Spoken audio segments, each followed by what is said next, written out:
Hello everyone, I hope everybody's doing well. Today on part 2 of trying to free up this mower deck here. I tried to buy propane up at Walmart and they had none. Then I went to Home Depot and they didn't have any cans of propane. So I had to end up buying this Burns-O-Matic kit with the torch tip on it, and I need a torch tip like I need a you know what.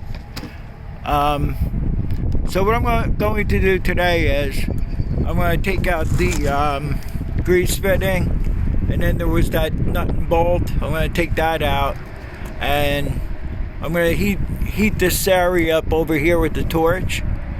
I'm not really crazy about doing this on the tractor, but I'm going to need the leverage to try to turn a mower deck, because the mower deck sees it doesn't swivel.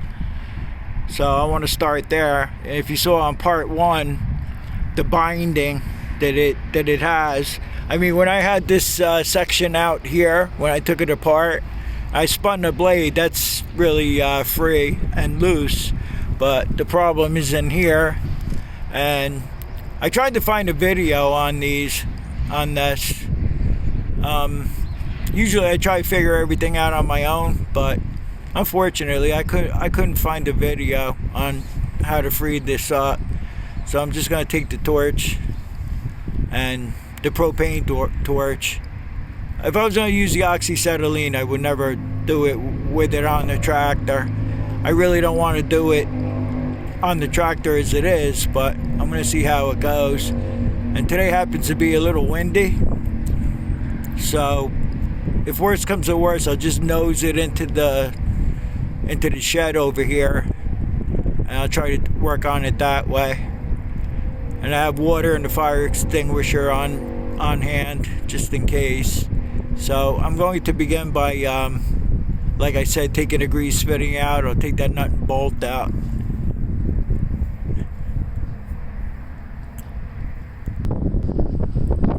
So I can tell already I'm never going to be able to heat this up out here. It's really too windy. So I'm going to go ahead and take this grease fitting off.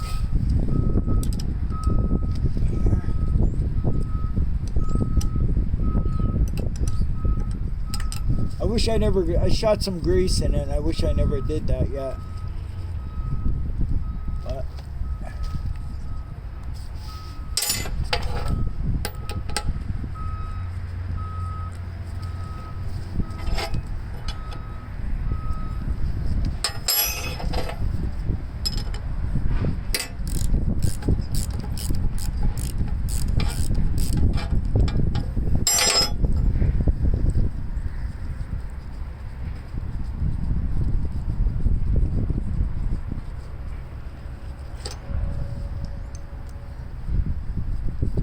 so I'm just going to try my luck at trying to heat it up out here. I'll do that off camera.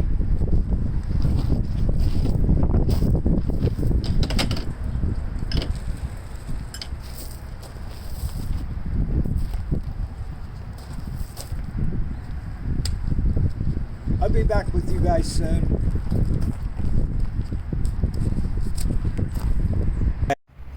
So quick update. I got the deck to be able to sway back and forth like it's supposed to, and I don't know if I'm damaging anything, but I took the torch and went around this whole seam here. That's like where it pivots here, and I put heat back and forth here, and a lot of water was bubbling out of the grease fitting hole here. And I don't know, the blade seems to be turning a little easier now. I don't know if that had anything to do with it, but when I had this piece off on part 1, all the problem is in here. That's the problem, because when I had this off, I could turn the blade and everything turned real free like it should, but this is not I'm going to try to work on it some more, but this is a lot freer. By the way, I did disconnect the the spark plug wire, because you never know with these things. I know the PTO's off, but shouldn't trust it anyway. And seems to be moving a lot easier, but this is supposed to spin really free, and it's not. So it's putting a real stress on the engine when you run it. But I'm sure it won't put that much of a stress on it like it did before, because it was binding a lot worse. So I just wanted to give you this quick update on this right now, and I'll be back to you later. It seems to be a lot freer right now. Let's see here. I am going to take it apart again though.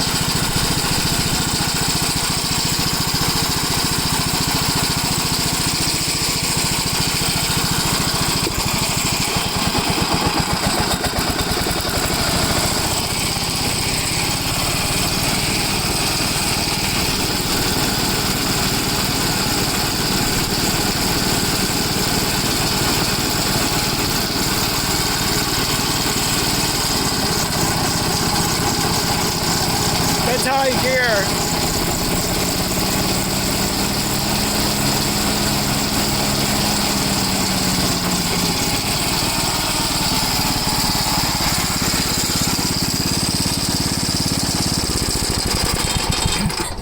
Okay, so what I'm going to do is I'm going to take this apart again like you saw on part 1. I'm going to take this all apart. I'm going to have to order a gasket for this. The gasket broke when I had it apart the last time. So it's a lot better than it was before, and I got to tighten some stuff up on this because there's a lot of vibration. The blade looks good, but I'm not sure. So I'll be back to you when I take it apart again.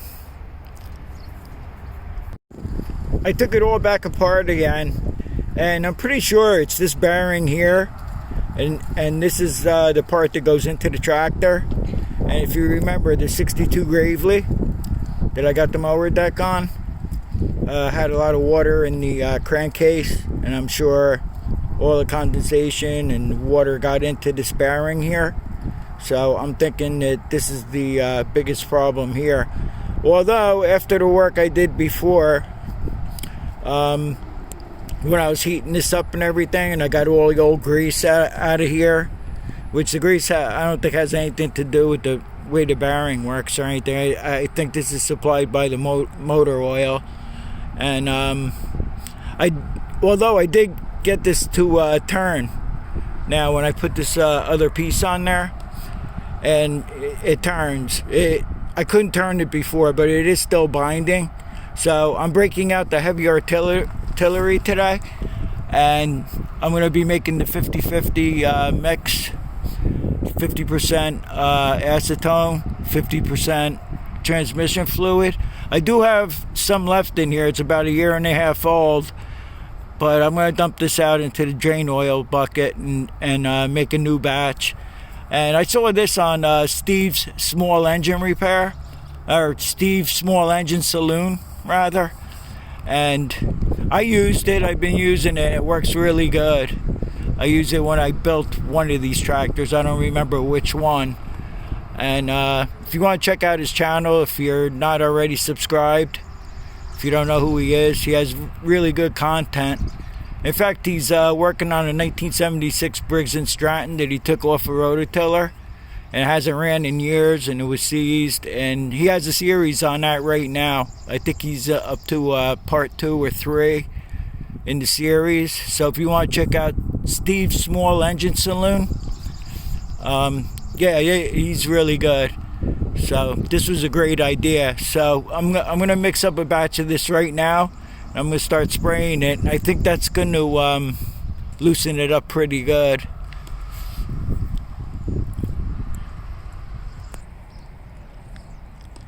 Yeah, this stuff is just like the CRC freeze-off stuff I was using. You could actually see a bubble, and let me get it around this way so you see a bubble in there. I'm going to spray some more on there. Let me see if I could get, if the wind could blow to my face again. That felt really nice.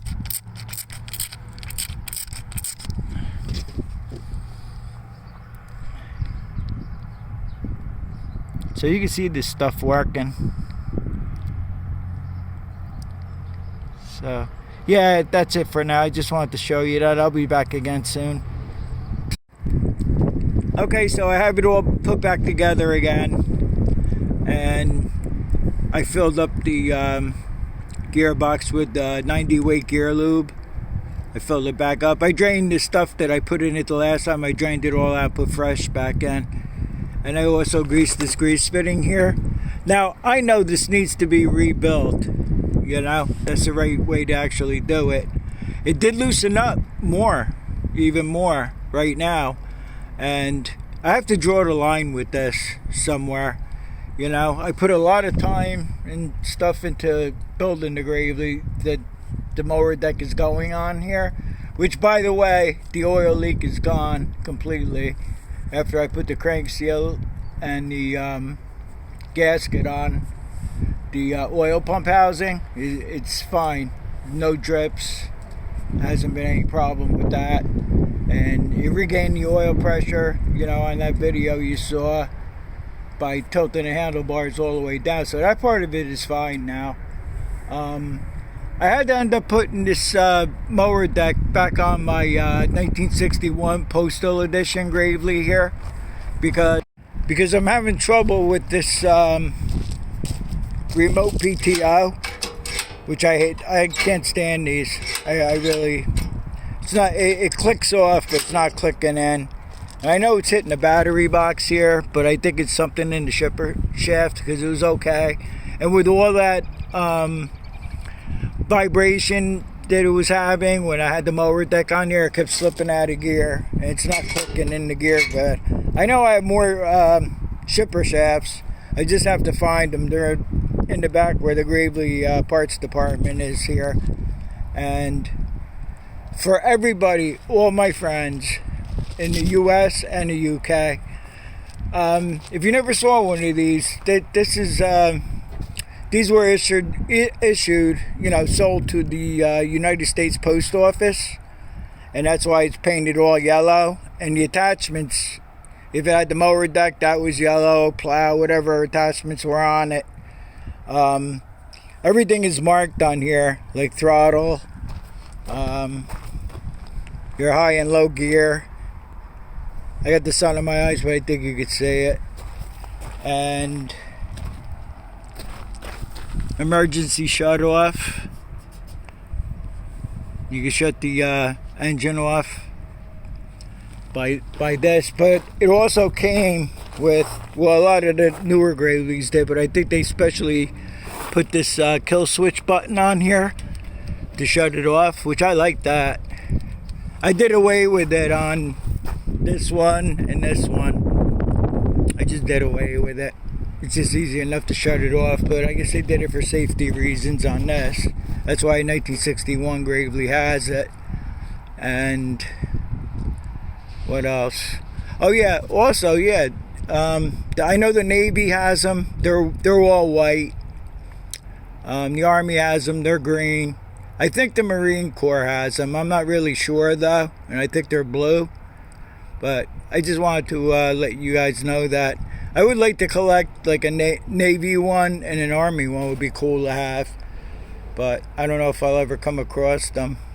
I was lucky I came across this one like almost 2 years ago now. So, and I can't restore this. I mean, I can't replace any of, you know, this would have to be done professionally, and you know, it still has a hood decal and everything on it. So I'm just gonna leave it as is, as a survivor. So okay, so what I'm gonna do now is, this hasn't been started up in about 4 or 5 months, and I did check the gas flow out of the fuel filter here, and that all seems to be good. So I'm not gonna waste any more time trying to start this up on camera. What I'm gonna do is I'm gonna start it, put some fresh gas in. It does have gas in it, but I'll just add some more gas to it to freshen up the gas, and I'll meet you out in the field and we'll try this and see how it works.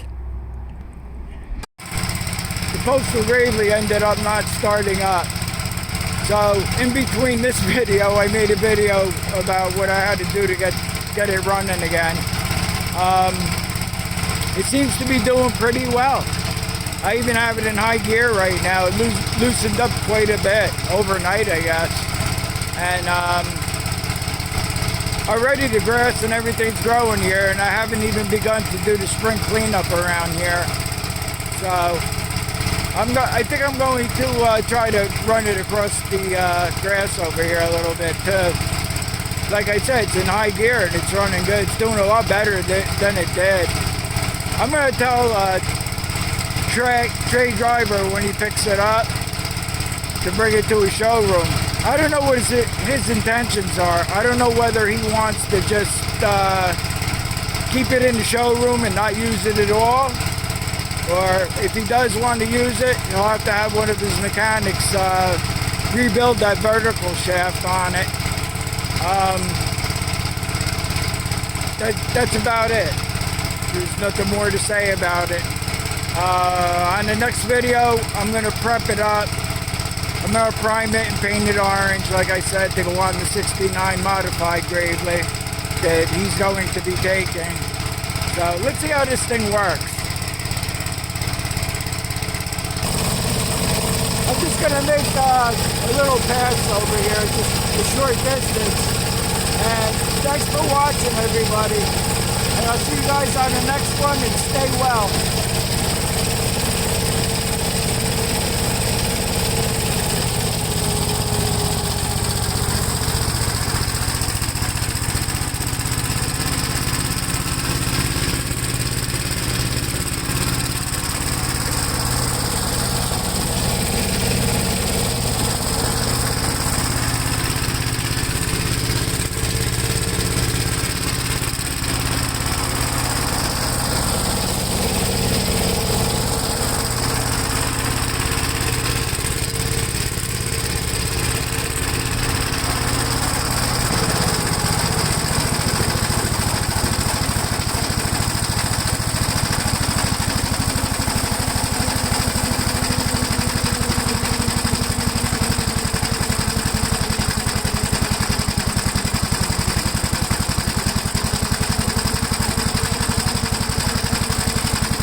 I'm almost happy with it. So that'll be it for today. Take care, guys.